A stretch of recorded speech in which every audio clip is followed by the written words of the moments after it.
이제 곧 너희를 떠난다라는 그 예수님의 말씀이 이 제자들의 마음은 큰 두려움과 걱정으로 가득 차 버렸습니다. 물론 우리는 이 두려워하고 걱정하는 제자들의 마음을 충분히 이해할 수도 있습니다. 하지만 예수님께서 십자가에 달려 죽으시고 부활 승천하실 때 새로운 시대가 열리게 됩니다. 죄를 이기고 사망을 이기는 새로운 시대, 영원한 생명과 구원의 영광이 모든 사람들의 삶 속에 임하는 너무나 복된 시대가 열리게 되는 것입니다. 그래서 제자들은 더 이상 예수님이 이 땅에 계시지 않는다, 예수님이 우리를 떠나신다라는 것에만 마음을 빼앗겨서는 안 되고, 오히려 예수님이 떠나는 것이 얼마나 큰 영광인지를 바라보며 그 새로운 시대를 사모하며 기다려야 했습니다. 하지만 제자들은 그렇게 하지 못하고 두려움과 걱정과 염려에 사로잡혀 있었습니다. 여러분, 이 세상을 살아가는 우리도 늘 이런 문제에 부딪힙니다. 하나님께서 우리에게 고난을 주시고 정말 실패와 같아 보이는 그런 경험과 아픔들을 우리에게 주실 때 여러분, 우리의 마음은 어떻습니까? 오늘 제자들이 예수님이 떠나신다는 것에 대해서 두려워하고 염려하고 걱정했던 그 마음이 여러분 어떻습니까? 우리에게도 똑같이 일어나게 되는 거예요. 하지만 사랑하는 여러분, 선하신 그 하나님께서 우리의 인생을 책임지시고 인도해 가시는 줄 여러분 믿으시기 바랍니다. 아멘. 우리의 인생에 수많은 변수가 있음에도 불구하고 하나님은 어떤 분이십니까? 한치의 오차도 없이 마치 톱니바퀴가 서로 맞물려 자연스럽게 돌아가는 것처럼 너무나 정확하게 우리를 인도해 가시고 이끌어 가시는 거예요. 우리의 삶에서 경험하는 그 어떤 일들도 무의미하거나 아니면 아무런 가치가 없이 그냥 버려지는 것 하나도 없이 하나님은 우리가 경험하는 모든 일들을 너무나 아름답게 사용하시고 영화롭게 하시는 그런 분이심을 여러분 믿으시기 바랍니다. 여러분, 지금 우리가 경험하고 지나가는 이 아픔, 이 슬픔, 마치 실패와 같아 보이는 그 삶의 현장들도 여러분 다 누구의 손에 있습니까? 하나님 손에 있는 거예요. 하나님 손에. 그러니 여러분, 우리는 두려워하고 염려하며 걱정하는 것이 아니라 그 하나님을 믿고 그 하나님을 의지해야 되는 겁니다. 우리가 지금 지나가고 있는 이 질고와 아픔을 통해서 우리에게 가져다 주실 그 하나님의 그 영광, 또 마침내 우리를 너무나 아름답고 복되게 변화시키시는 그 하나님의 섭리와 계획을 신뢰하면서 하나님을 더욱더 의지해야 하는 것이 우리의 삶인 거예요. 우리 인생의 방법으로는, 우리의 지혜로는 도무지 돌파할 수 없고 이겨내고 극복할 수 없기 때문에 성령 하나님을 더 의지함으로 이 아픔과 질고를 지나가며 하나님께서 예비하신 그 영광과 부요함을 이 땅에서 우리는 맛보고 누리며 경험하며 그렇게 살아가야 하는 거예요. 여러분, 그래서 예수님께서 제자들에게 뭐라고 말씀하십니까? 오늘 말씀 7절입니다. 우리 7절 말씀 우리 함께 같이 읽습니다. 시작. 그러나 내가 너희에게 실상을 말하노니 유익이라. 내가 떠나가지 아니하면 보혜사가 너희에게로 오시지 아니할 것이요 가면 내가 그를 너희에게로 보내리니. 아멘. 여러분, 예수님께서 오늘 제자들에게 말씀하시는 것이 무엇입니까? 내가 이제 곧 너희를 떠나는 것 때문에 지금 너희들은 걱정하고 염려하고 있지만 실상은 그게 아니라는 거예요. 내가 너희를 떠나는 것이 너에게도 너무나 유익한 일이다라고 그렇게 말씀하고 있는 겁니다. 여러분, 사실 이 제자들의 입장에서 보면 예수님이 떠난다라는 거, 예수님이 우리를 떠나는 거, 여러분 이거 아주 심각한 일이었습니다. 여러분, 왜 그럴까요? 여러분, 제자들이 예수님을 따라 나설 때 어땠습니까? 그들의 인생 전부를 다 버리고 던져버리고 따랐습니다. 그죠? 어떤 사람들은 그 부모와 가족들을 버리고 예수님을 따르기도 했고요. 또 어떤 이들은 그들의 생계와 삶을 책임졌던 그 고기잡이 배도 버렸습니다. 여러분, 그러니까 모든 것을 다 내려놓고 예수님은 그들을 따랐던 겁니다. 그런 제자들에게 예수님이 떠난다라는 것, 여러분 그것은 뭐겠습니까? 그들의 인생이 송두리째 부정당하며 실패하는 것과 똑같은 그런 마음으로 다가왔던 거예요. 하지만 여러분, 이런 제자들에게 예수님께서는 실상을 말씀해 주시는데 뭡니까? 그 실상이 오히려 내가 지금 너희를 떠나는 것이 유익한 일이다라고 말씀하시는 거예요. 왜? 내가 떠나야 성령이 오실 거라는 겁니다. 내가 떠나야 성령이 오실 것이고, 성령이 오시면 정말 내가 지금 너희와 육체로 함께하는 것과는 비교할 수 없는 그런 유익이 너희에게 있을 거다라고 그렇게 말씀해 주시는 겁니다. 여러분들도 한번 생각해 보시기 바랍니다. 여러분들은 어떨까요? 예수님이 여러분 바로 옆에 계시는 것과 성령님이 여러분들 가운데 오시는 것, 그 중에서 여러분들은 뭐가 더 유익하고 좋을 것 같습니까? 어떤 사람은 이렇게 이야기하는 사람도 있을 거예요. 예수님 함께 있는 거 그래도 제일 좋지. 그렇게 이야기하는 사람들도 있고요. 또 어떤 사람은 아니야, 성령님이 오시는 거 예수님 말씀대로 그게 더 좋다라고 말씀하시는 분들도 있을 겁니다. 여러분 다 다르게 생각할 수 있어요. 하지만 여러분 예수님 보시기에는 어떻다는 겁니까? 성령이 오시는 것이 비교할 수 없는 그런 유익함이다라고 그렇게 예수님 말씀하시는 거예요. 사랑하는 여러분, 여기에 바로 하나님의 삼위 하나님의 경륜, 이 세상을 다스리시며 움직여 가시는 그 하나님의 질서와 원리가 여기에 있는 겁니다. 성자 예수님께서 이 땅에 계시는 동안 여러분 성령님이 오시지를 않습니다. 예수님께서 이 땅에 오셔서 우리의 모든 죄짐을 대신 지시고 십자가에서 죽으시고 부활 승천하셔야 이 예수님의 공로를 근거로 해서 십자가와 그 부활의 영광을 그 근거로 해서 성령 하나님이 우리에게 선물로 주어지는 겁니다. 여러분 우리가 이미 요한복음 7장 볼 때 봤지 않 38절 39절 말씀 우리 함께 읽겠습니다. 시작. 나를 믿는 자는 성경의 이름같이 그 배에서 생수의 강이 흘러나오리라. 이는 그를 믿는 자들이 받을 성령을 가리켜 말씀하신 것이라. 예수께서 아직 영광을 받지 않으므로 성령이 아직 그들에게 계시지 않아요. 아멘. 여러분 이 말씀이 뭡니까? 그러니까 예수님께서 십자가에 달리신 그 공로로 인해서, 그 귀한 공로로 인해서 우리에게 성령 하나님이 선물로 주어진다라는 것, 여러분 이 요한복음 7장에서 우리가 이미 보고 지나왔던 겁니다. 여러분 이 신약 시대의 성령 하나님은 탁월한 영성을 가진 사람, 아니면 나름대로 기도도 좀 하고 신령한 체험이나 은사를 많이 받은 그런 몇몇 사람들의 가지고 있는 그런 전유물이 아닌 거예요. 누구에게? 예수님의 공로를 믿고 의지하는 모든 성도들에게 예수님이 구하여서 아버지 하나님께서 주신 귀한 선물이 바로 성령 하나님이신 겁니다. 그런데 여러분 이 성령님이 예수님께서 육체로 이 땅에 계시는 것보다 우리에게 더 유익하다는 거예요. 여러분 왜 그렇습니까? 예수님께서 몸을 가지고 이 땅에 계실 때에는 여러분 어떻습니까? 우리와 함께 계시지만 어떻습니까? 우리가 나란히 있지 않습니까? 내가 있고 그 옆에 계시는 분이시지 않습니까? 하지만 여러분 성령님이 오시면 어떻게 됩니까? 우리와 나란히 계십니까? 아니죠. 우리 안으로, 우리 속으로 들어오시는 거예요. 그러니까 그 임재의 정도가 예수님이 육체를 가지고 우리 가운데 오시는 것과는 비교할 수 없이 뭐습니까? 하나님과 더 가깝고 더 온전해지는 그런 사귐과 만남이 우리 가운데 있다라는 거예요. 뿐만 아니라 여러분 예수님께서 이 땅에 계실 때는 어떻습니까? 육체의 제약을 받으셨어요. 육신으로 이 땅에 오셨기 때문에 공간의 제약, 장소의 제약, 그죠? 그리고 시간적인 제약도 다 받으셔서 여러분 예수님이 두세 군데에 함께 동시에 여러분 계시지를 않고 어떻게 계셨습니까? 어느 한 곳에만 계셔야만 했던 그런 한계가 있었습니다. 하지만 여러분 성령 하나님은 어떻습니까? 모든 성도들 가운데 계시는 거예요. 이 사람에게 잠깐, 그 다음은 저 사람, 그 다음 저 사람, 여러분 이렇게가 아니라 장소의 제한을 받지 않으시고 시간적으로 제한받으시지 않고 뭡니까? 동시적으로 계시는 거예요. 그래서 여러분 예수님의 사역은 어디에만 국한되었습니까? 유대 땅, 이스라엘 땅에만 국한되었는데 여러분 성령님이 오시면 어떻습니까? 그 사역의 대상지가 온 세상이 되는 거예요. 모든 열방까지 사역의 범위가 확장되는 겁니다. 그러니 여러분 비교할 수 없는 겁니다.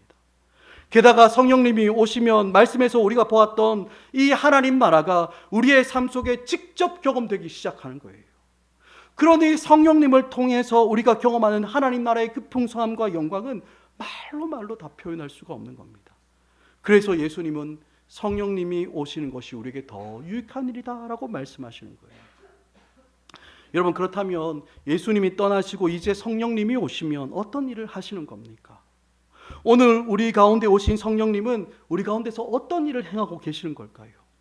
여러분 오늘 본문을 보면 예수님께서 5가지를 말씀하시는데 여러분 이 5가지를 크게 2가지 부류로 나누어서 생각해 볼 수 있습니다.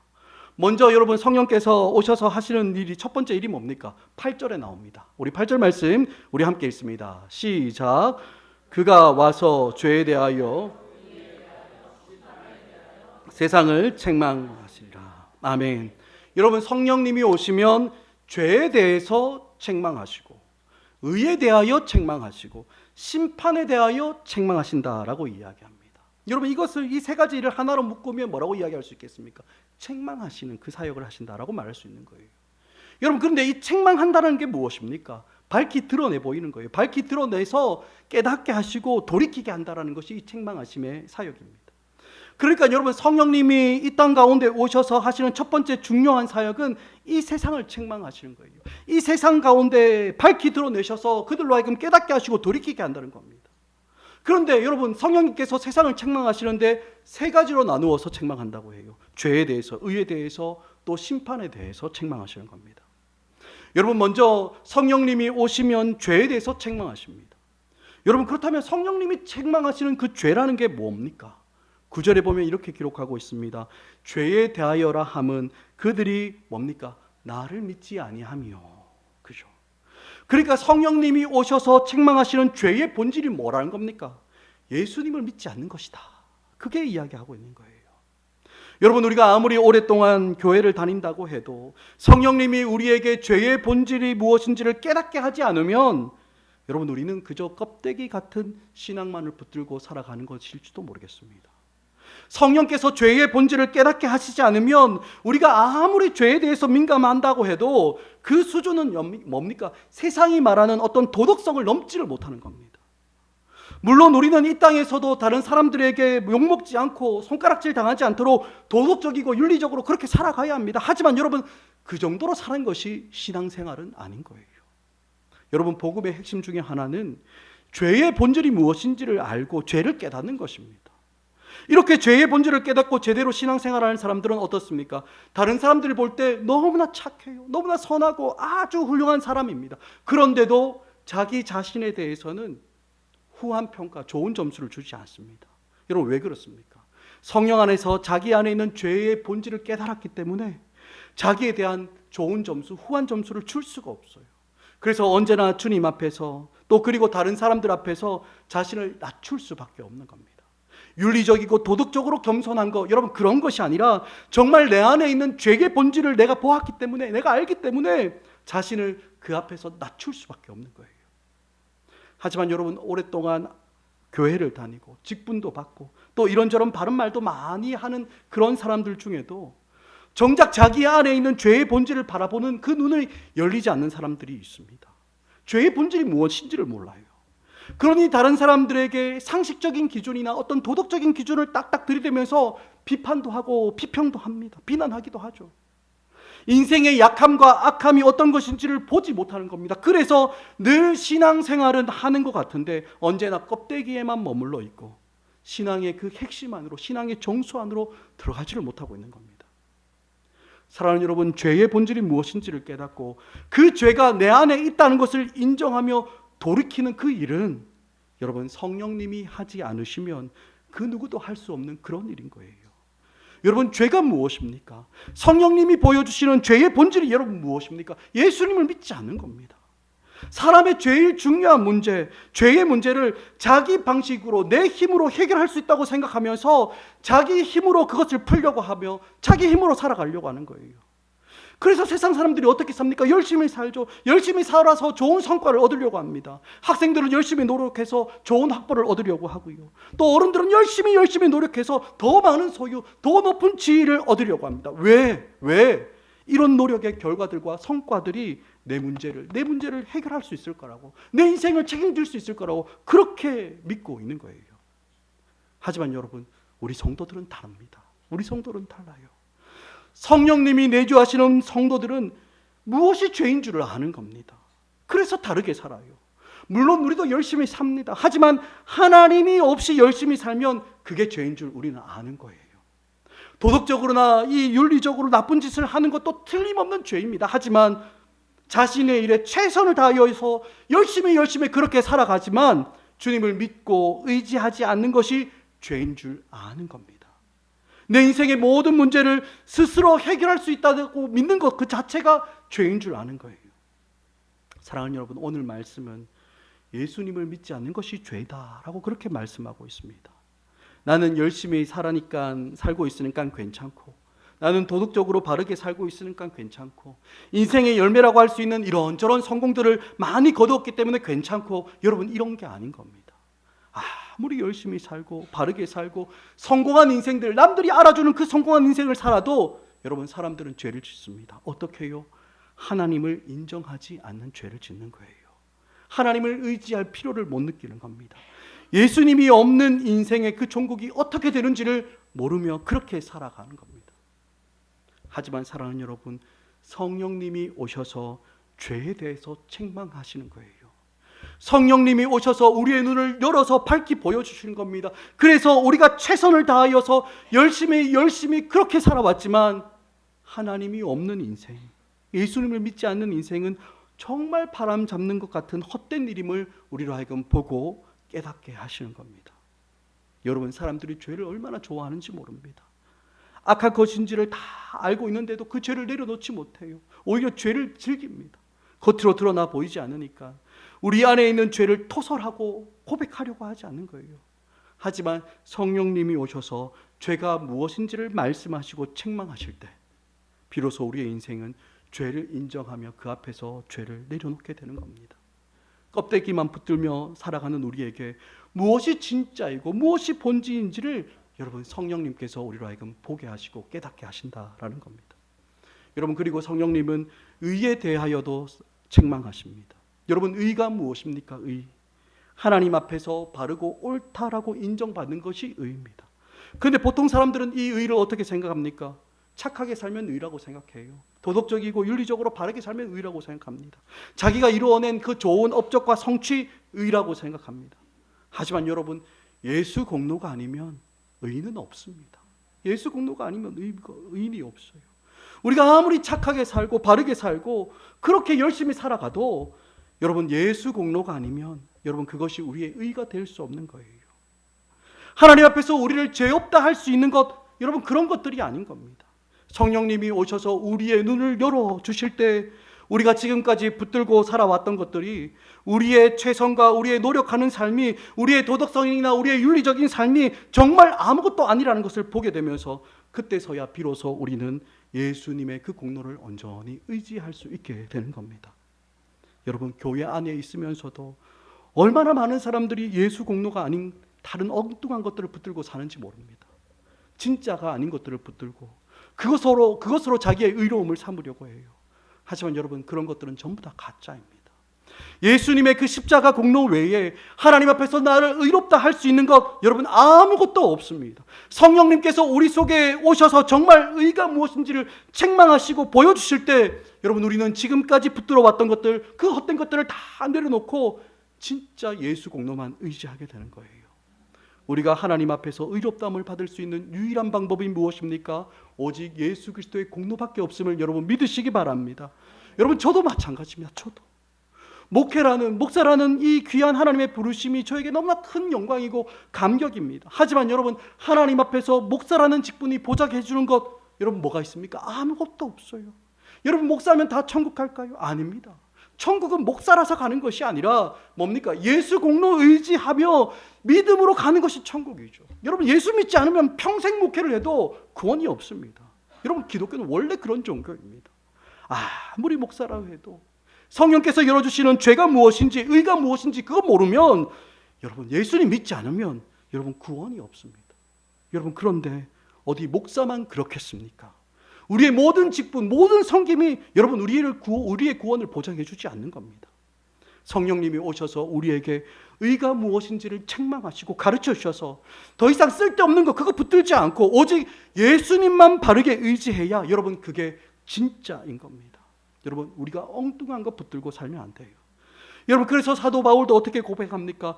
빌립보서 3장 7절과 8절을 보면 이렇게 고백합니다. 이전에 자랑했던 것, 좋아했던 것, 내게 유익했던 것 다 배설물로 여기고 다 해로 여긴다고 고백해요. 왜 그렇습니까?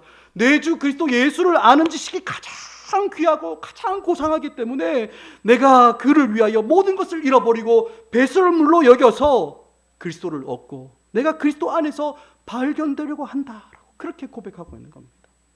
예수님 옆에 나란히 놓아놓을 수 있는 것, 여러분 그 아무것도 없다는 것을 그가 깨닫고 고백하는 겁니다. 여러분, 우리도 마찬가지예요. 예수님과 나란히 놓을 수 있는 것, 우리를 의롭게 할 수 있는 것 아무것도 없다라는 것, 그거 성령님께서 우리에게 알려주시고 말씀해 주시는 겁니다. 그리고 또 성령님은 심판에 대하여도 책망하십니다. 예수님께서 십자가에 달려 돌아가실 때 사람들에게 정죄를 받고 심판을 받아 죽는 것처럼, 심판받는 것처럼 그렇게 보였는데, 여러분, 정작 그 사건을 두고 성경은 뭐라고 이야기합니까? 예수님께서 십자가를 달려 돌아가실 때 예수님이 심판받은 것이 아니라 사실 누구를 심판하신 거라고 이야기합니까? 마귀를, 사탄 마귀를 심판하신 거다라고 이야기해요. 죄를 가지고, 상황을 가지고 사람들을 협박하고 공갈하던 그 사탄 마귀의 권세를 깨뜨리시고 파하신 것이 바로 십자가 사건인 겁니다. 그래서 여러분, 예수 그리스도 안에 있는 모든 참된 성도들은 심판을 면하게 되는 거예요.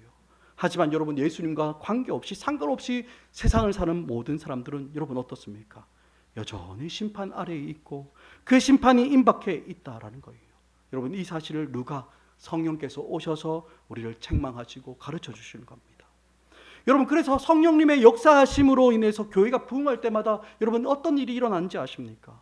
여러분, 사도행전 3장 우리 잘 알지 않습니까? 오순절에 성령이 임하시고 베드로가 복음을 전하자 그 복음을 들었던 수많은 사람들이 어떻게 반응했습니까? 사람마다 두려워하는 거예요. 사람마다 두려워해서 사도들에게 나와 어찌할꼬 그렇게 물었습니다. 여러분, 이때만 그렇게 반응했던 게 아니에요. 18세기 영국에서 조지 휘필더나 요한 웨슬레 같은 인물들을 중심으로 부흥이 막 일어났을 때, 그때의 글들을 읽어보면 어떻게 기록되어 있냐면 하나님의 진노가 자기 머리 위에 떨어지는 것처럼 그렇게 두려워했다라고 그렇게 기록하고 있습니다. 여러분, 우리나라 교회도 마찬가지입니다. 1907년 평양에서 시작된 부흥으로 그 부흥이 전국적으로 확산되어 갈 때 그때를 기록했던 선교사들의 기록을 보면 사람들이 예배당에서 떼굴떼굴 구르며 배명 지르며 너무나 고통스러웠다는 거예요. 왜 그렇습니까? 임박한 그 하나님의 진노가, 임박한 그 하나님의 그 심판이 너무나 가깝게, 리얼하게 다가왔기 때문에 그렇다고 이야기합니다. 여러분, 이런 이야기들은 그냥 성경에 나오는 이야기, 그저 글로만 기록된 이야기가 아닌 거예요. 성령님은 지금도 동일하게 역사하시기 때문에 여러분, 우리가 살아가는 이 시대에도, 이 역사 안에서도 계속 반복되고 수많은 믿음의 사람들의 삶에 실제로 경험되는 일이라는 거, 여러분, 그거 우리가 알고 있어야 되는 겁니다. 하지만 여러분, 이 시대를 살아가는 사람들은 여러분 절대적인 이 진리를 인정하려고 하지 않습니다. 교회 안에서 신앙생활을 하는 사람들 중에서도 이 길만이 유일한 길이다, 이 길밖에 없다라고 생각하질 않아요. 오히려 우리의 신앙을 조금 편협하다, 조금 좁다 그렇게 여기면서 그래, 의에 이르고 선에 이르고 하나님께 이르는 다양한 방법들, 다른 방법들이나 다른 종교도 있을 수 있을 거야 라고 그렇게 생각하면서 죄에 대하여, 의에 대하여, 심판에 대하여 성령께서 보여주시는 것을 직시하려고 하지 않게 반응하는 겁니다. 여러분, 그렇기 때문에 이 성령님의 일하심이 여러분 그 어느 때보다 중요한 시대가 바로 오늘 이 시대인 겁니다. 성령님이 오셔서 책망하시는, 우리의 본성을 깨달아 죄를 보게 하여 주시고 임박한 심판을 깨닫게 하시고 하나밖에 없는 참된 의의 길을 믿음으로 반응하게 하는 그 성령 하나님의 도우심이 여러분 오늘 살아가는 우리에게 너무나 절실하게 필요한 그런 때인 겁니다. 사랑하는 여러분, 성령님이 오셔서 하시는 중요한 첫 번째 사역이 뭐라고 했습니까? 책망하십니다. 책망하심. 그런데 여러분, 이 책망은 누구를 향한 거겠습니까? 세상을 향한 책망입니다. 예수님을 믿지 않거나 신앙생활을 제대로 하지 못하는 사람들을 향해서 성령께서 책망하시는 거죠. 그런데 여러분, 성령님께서 하시는 또 다른 중요한 사역, 특별히 이제는 세상이 아니라 뭡니까? 성도인 우리를 향해서 성령님께서 하시는 사역이 있습니다. 여러분, 그게 뭘까요? 13절에 그 이야기가 나옵니다. 우리 함께 13절 말씀 함께 읽습니다. 13절입니다. 시작. 그러나 진리의 성령이 오시면 그가 스스로 말하지 않고 오직 들은 것을 말하며 장래의 일을 너희에게 알리시리라. 아멘. 여러분, 예수님께서 성령님을 뭐라고 부르고 있습니까? 진리의 성령이다, 이렇게 말씀하고 있어요. 진리의 성령님이 오시면 성도인 우리를 어디로? 모든 진리 가운데로 인도하신다라고 말씀하십니다. 그러니까 여러분, 성령님이 오셔서 하시는 제일 중요한 일 중에 하나가 뭡니까? 진리를, 그 주님의 말씀을 우리에게 알려주시고 생각나게 하시는 것이다 라는 거예요. 여러분, 우리가 말씀을 읽을 때, 성경을 읽을 때 성령님이 도와주셔야 됩니다. 예수님 곁에서 제자들이 예수님의 음성을 직접 듣고 직접 예수님의 가르침과 교훈을 들었던 것과 똑같이 우리가 성경을 펴서 읽을 때 주님이 말씀하신 것처럼 들을 수 있도록 도와주시는 분이 바로 성령님이신 거예요. 그래서 여러분, 우리가 말씀을 읽을 때 제일 중요한 것이 무엇입니까? 성령의 도우심을 받아야 한다라는 거예요. 여러분, 이것을 신학자들은 조명이라고 했습니다. 조명. 그죠? 지난번에도 한번 설명드렸죠. 빛을 비추어 주신 겁니다. 성령께서 빛을 비추어서 깨닫게 하시는 거예요. 여러분, 이 성령의 조명이 없으면 여러분, 우리는 깨달을 수가 없습니다. 성령의 도우심이 없이 그냥 아무리 성경을 읽으면 뭐합니까? 머리에 지식 쌓는 거 외에 여러분, 별다른 능력이 없어요. 사랑하는 여러분, 성령님이 우리에게 오셔서 말씀을 생각나게 하시는 거예요. 여러분, 그리고 여기에서 더 나아가서 여러분, 그 말씀을 경험하게 하시는 분도 성령님이신 줄 여러분 믿으시기 바랍니다. 말씀이 그저 성경책 안에 있는 글자에 불과한 것이 아니라 살아있는 하나님의 권능의 말씀이 되도록 우리에게 하나님의 말씀을 적용시켜 주시고 경험하게 하시는 분이 바로 성령님이신 겁니다. 사랑하는 여러분, 이 귀한 말씀들을 주님이 우리에게 하신 것처럼 그렇게 듣게 하시고 능력과 성령의 역사 안에서 말씀을 깨닫도록 성령님이 도와주시는 겁니다. 그래서 말씀이 정말 힘을 가지고 우리의 삶과 우리의 인격을 다스리고 지배하기 시작하는 겁니다. 아마 여러분들도 이런 경험들이 다 있을 겁니다. 말씀을 읽고 연구하며 가르치는 저에게도 하나님께서 특별히 주시는 말씀들이 있었어요. 이런 말씀들은 여러분, 제가 살아가는 모든 삶의 순간순간마다 생각의 기준이 되고 행동의 기준이 되고 힘과 능력이 되어서 제 삶을 지배하고 다스리고 있습니다. 제가 주님을 처음 인격적으로 만났을 때 주신 말씀, 하나님의 부르심을 분별하며 진로를 어떻게 해야 될까 그 고민하며 결정할 때 주셨던 그 말씀, 너무나 어렵고 힘들어서 좌절하고 있을 그때에 주신 그 하나님의 말씀, 이런 말씀들이 제가 살아가는 모든 삶의 순간순간마다 능력으로 역사하여서 하나님의 말씀이 저를 주장해가지고 다스리고 계시는 거예요. 사랑하는 여러분, 이런 말씀들은 제가 지치고 힘들 때마다 제 속에서 마치 샘물처럼 솟아나서 저를 소생시키고 힘을 주는 너무나 귀한 말씀들입니다. 물론 모든 말씀들이 다 그렇지만 여러분, 어떤 말씀들은 성령의 능력 아래서 우리 각자의 삶에 다 적용되면서 죽어가던 우리의 심령을 다시 살리게 하는 여러분, 그런 일들이 일어나게 되는데 여러분, 이것이 바로 진리의 성령님이 하시는 중요한 사역 중에 하나다라고 주님 말씀하시는 겁니다. 여러분, 그런데 이 성령님께서 하시는 이 말씀 사역은 아주 중요한 특징이 하나 있습니다. 여러분, 그 특징이 뭐냐면 여러분 13절 다시 보시면 13절 중간 이 뒷부분을 보시면 그가 어떻게 얘기합니까? 그가 스스로 말하지 않고 오직 들은 것을 말한다라고 이렇게 말씀하고 있죠. 여러분, 성령님은 어떻다고요? 스스로 말씀하시는 것이 없다라는 거예요. 오직 들은 것을 말씀하시는 겁니다. 여러분, 그렇다면 성령님이 누구에게서 들은 겁니까? 예수님이죠. 예수님의 말씀을 가지고 우리에게 말씀하시는 겁니다. 그러니 여러분, 예수님의 말씀 혹은 성경의 말씀과 성령께서 우리 가운데 하시는 그 말씀이 어떻다는 겁니까? 일치한다는 거예요. 똑같다는 겁니다. 성령님은 예수님이 하신 말씀을 말씀하시는 겁니다. 그러니까 성령의 인도하심을 받는다고 하면서 성경에 없는 이야기를 자꾸 하면 여러분, 그건 성령께서 하시는 사역이 아니라는 그 이해겠죠. 여러분, 성령님은 주님의 하신 말씀을 말씀하시는 거예요. 성령님의 사역은 예수님의 사역을 절대로 거스르는 일이 없습니다. 예수님이 하신 말씀에 새로운 것들 성령님께서 따로 첨부하시지 않습니다. 예수님의 말씀을 생각나게 하시는 거예요. 그러니 여러분, 성령님은 예수님 말씀과 동일한 말씀을, 이 성경과 동일한 말씀을 우리에게 주시는 겁니다. 여러분, 뿐만 아니라 이 성령님의 사역은 모두 다 어디를 향하고 있습니까? 14절 보시기 바랍니다. 우리 14절도 우리 함께 읽습니다. 시작. 그가 내 영광을 나타내리니 그것을 가지고 너에게 알리겠습니다. 아멘. 여러분, 성령님은 예수님의 영광을 나타내시는 분이신 줄 여러분 믿으시기 바랍니다. 여러분, 성령님은 절대로 당신 자신의 영광을 드러내지 않는 분이세요. 여러분, 그래서 성령의 바른 역사가 일어나고 있는지를 보려면 여러분 뭐 보면 되겠습니까? 기적이 나타나는지, 능력이 막 행해지는지, 역사가 임하고 있는지, 여러분 이런 걸 보는 게 아니라 뭐겠습니까? 예수님이 높여지고 있는가? 예수님이 영광을 받으시고 있는가? 여러분, 그거 보면 정확합니다. 그죠? 성령님의 제일 중요한 사역은 예수님을 드러내고 높이는 사역이십니다. 그래서 성령의 충만함을 받으면 우리가 어떻게 됩니까? 더 성령을 구하고 더 능력을 구하는 것이 아니라 누구를 사랑하게 됩니까? 예수님 더 사랑하게 된다는 거예요. 더 예수님 사랑하게 되고 예수님을 더욱더 닮아가게 되고 예수님을 자꾸만 더 알아가고 싶은 마음들로 우리는 예수님을 더 깊이 만나게 되는 거예요. 여러분, 그래서 19세기에 이 부흥의 시대에 불렀던 노래들이 다 어떤 노래인지 아십니까? 성령이 충만했던 그 시기에 불렀던 노래가 이런 노래들이에요. 예수 더 알기 원함은 크고도 넓은 은혜와 대속해 주신 사랑을 간절히 알기 원하네. 이 찬양 아시죠? 그렇죠? 여러분, 이거 1800년대 부흥시대 때 불렀던 노래입니다. 성령이 충만했던 그 시기에 고백하는 게 뭡니까? 예수님 더 알기 원한다는 거예요.